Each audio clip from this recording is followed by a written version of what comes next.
ഞാൻ കൊളംബോയിൽ പോയി 2 കൊല്ലം മുമ്പ് കൊളംബോയിൽ പോയപ്പോ അവിടെ 13 മുതൽ 30 വരെ കൊല്ലങ്ങളായി ജയിലിൽ കിടക്കുന്ന നമ്മളെ കേരളീയരുണ്ട്. അതിൽ ലത്തീഫ് എന്ന് പറയുന്ന ആളുണ്ട്, അഹമ്മദ് എന്ന് പറയുന്ന ആളുണ്ട്, മുഹമ്മദുണ്ട്, രാമനുണ്ട്, ഗോപാലുണ്ട്, പലരും ഉണ്ട്. ഞാനവിടെ ചെന്ന് നടന്നപ്പോ എങ്ങനെയോ നമ്പർ സംഘടിപ്പിച്ച് ജയിലിൽ നിന്ന് വിളിച്ചു എന്നെ വിളിച്ചു.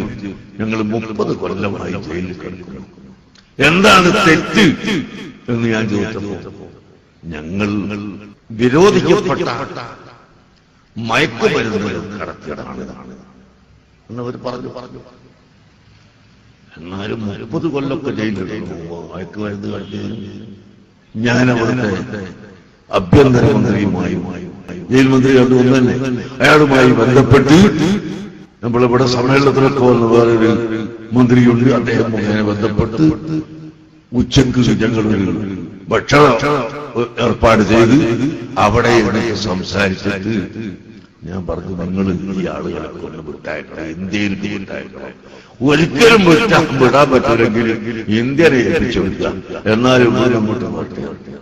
അള്ളാഹുവിന്റെ തൗഫീഖ് കൊണ്ട് ആ 33 ആളുള്ളത്